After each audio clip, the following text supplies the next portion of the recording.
Allí en España hay una fábrica en Pamplona, que es la capital de Navarra, en una región de allí de la parte norte. Para ir a cualquier parte del mundo. Y miren ustedes uno de los últimos fenómenos aquí mismo a la derecha, el Teatro de Batignolles. Toda una serie de grandes instituciones que están tendiendo a desaparecer. Mismo si Francia siempre fue un poco el buque almirante de la cultura y la educación en el mundo, hoy en día, cada año que pasa, tenemos más recortes en los presupuestos de la educación y la cultura. Y bueno, se va notando muchísimo en las actividades culturales, sobre todo las actividades teatrales, al cine, ¿verdad? O sea, los cines siguen ahí resistiendo un poco a base de subvenciones estatales. Pero bueno, suponemos que un día solo nos quedarán los museos del cine, ¿verdad?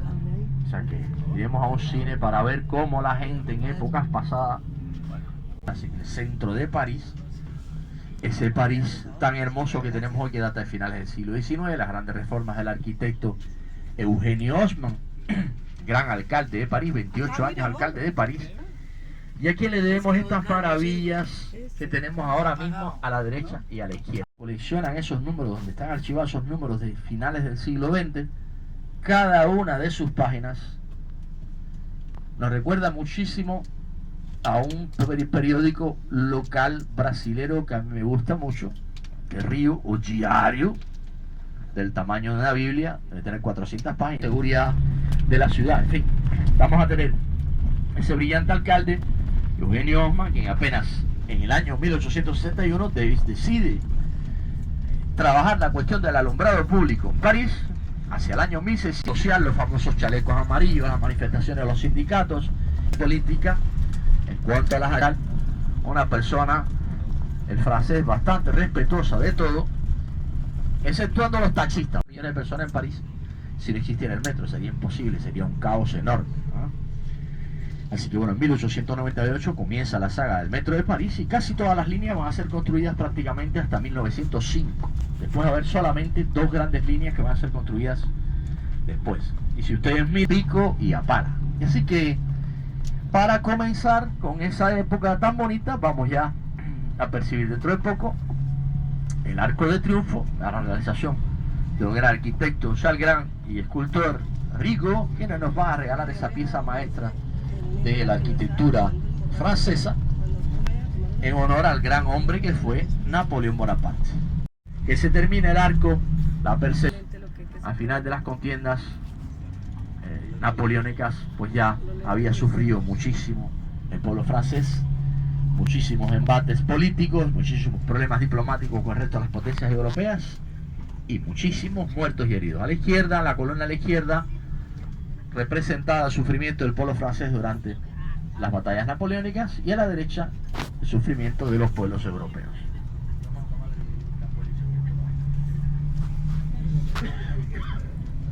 Al interior del arco inscriptos los combates, las batallas, las victorias del ejército napoleónico. Debajo del arco, en el piso, en el lugar más paradoxalmente menos vistoso del arco, está ardiendo una llama justo encima de la tumba del soldado desconocido. O sea, durante la Primera Guerra Mundial hubo mucha gente que peleó para defender el territorio francés de los alemanes, y de una de esas trincheras se trajo el cuerpo de uno de esos soldados que nadie sabía prácticamente quién era. Se piensa que era un soldado inglés, y se le va a dedicar esa llama a la defensa del suelo francés contra las tropas alemanas. Tantos muertos entre Alemania y Francia para que hoy nuestro presidente se dé la mano y vaya a almorzar con la Merkel, ¿verdad? Como la historia nos pone a todos un día, nos convierte en hermanos todos, lo que al fin somos, ¿verdad? Entonces a veces las guerras entre países, entre hermanos, las guerras. Estamos entrando a los famosos Campos Elíseos. Campos Elíseos es la avenida más bacana de París, más importante de París, 2 kilómetros hasta la Plaza de la Concordia al fondo, que veremos más tarde. Avenida toda comercial, no tenemos aquí ni un residente, la avenida más cara del mundo, o perdón, la segunda más cara del mundo, puesto que la primera se encuentra también en Francia. Tía, ¿te acuerdas que vinimos aquí ayer? La primera avenida más cara del mundo es la avenida de París en el pueblito de Pernay, en la región de Champaña. Ahí en los sótanos de esa avenida hay por, no sé, no sería incontable la cantidad de millones de euros por metro cuadrado. Miren, los que querían ir a comprar la bolsita Louis Vuitton, miren ya la cola que hay, ¿eh?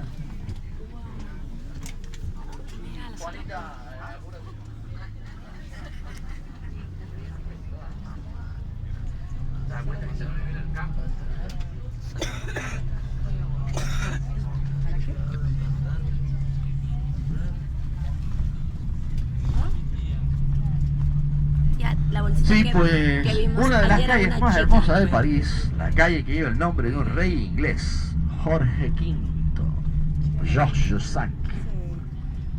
Se preguntarán ustedes, caramba, ¿y por qué en París hay una calle que lleva el nombre de un rey inglés?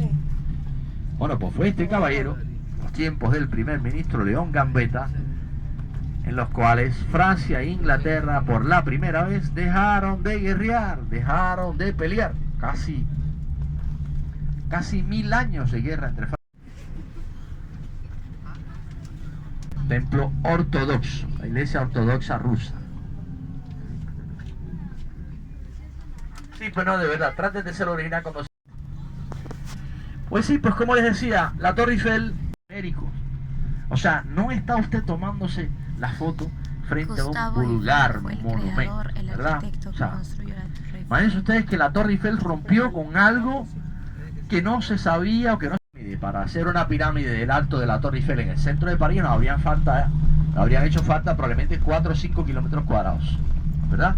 Y sin embargo, Gustavo Eiffel la logró y ahí la quedaron un montón de niños huérfanos de historias de francesas con alemanes. Todas esas chicas fueron súper violentadas y reprimidas por el pueblo francés, ¿no? El hecho de haber vivido una historia de amor con un alemán en esos meses que siguieron a la liberación era algo wow. Las pelaban al rape, las paseaban por París, las maltrataban. El amor no tiene fronteras.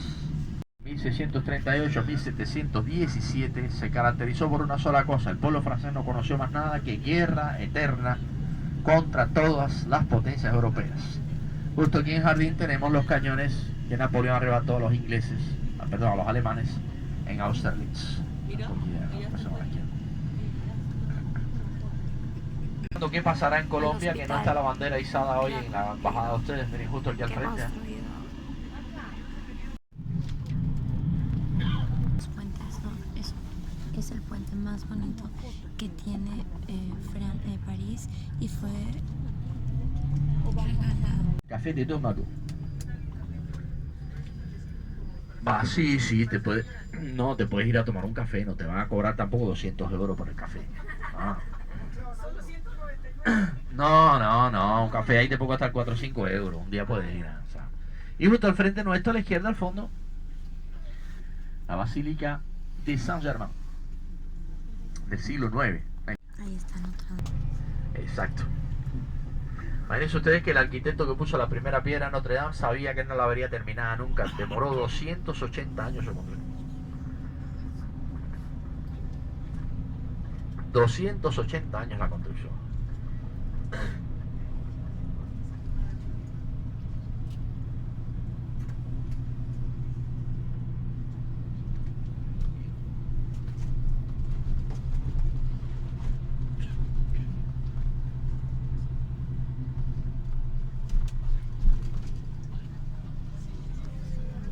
Justo al frente, después del semáforo, vemos un gran edificio amarillo con una gran torre, un observatorio astronómico encima, la Universidad Teológica de la Sorbona, fundada en 1227 por el rey Luis IX de la familia de los Capetos, y venían seminaristas de toda Europa a estudiar aquí a la Sorbona, checos, portugueses, italianos, y para comunicar entre ellos pues hablaban la lengua oficial del edificio en 1870, construido para conservar los restos mortales de todas las grandes e ilustres personas que tanto hicieron por la expansión de la cultura francesa en el mundo, la mayoría de ellos escritores. Te mando fotos y Victor Hugo, Balzac, Voltaire, Dumas, Pierre Marie Curie, científicos, premios Nobel de Química y Física, Simón de Beauvoir no está, Jean-Paul Sartre sí.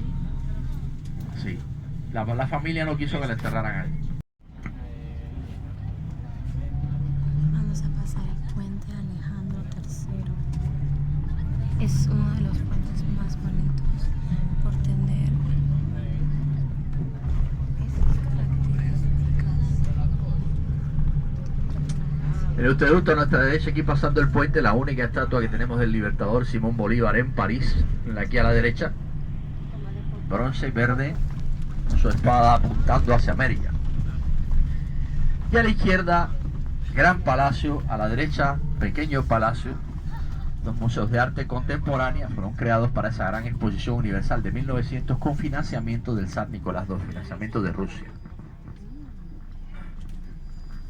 Hoy en día son los máximos. Exposición Greco, por eso hay cola.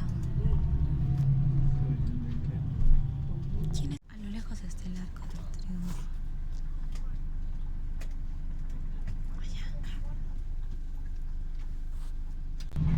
El obelisco de la Plaza de la Y justo al frente al fondo, lo hemos visto pasando, la famosa Asamblea Nacional o el Parlamento francés.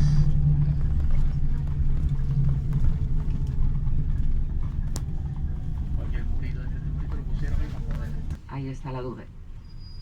Miren la torre de Montparnasse que luego los americanos le regalaron a Francia, y está aquí en París, otra estatua de la libertad que es mucho más chiquita Acá enfrente y que se nuestro encuentra está aquí en el río. No sé puente si ahora Princesa Isabel, la el princesa barco de llega ya o no, Monaco. hasta la estatua de la libertad. Vamos a ver una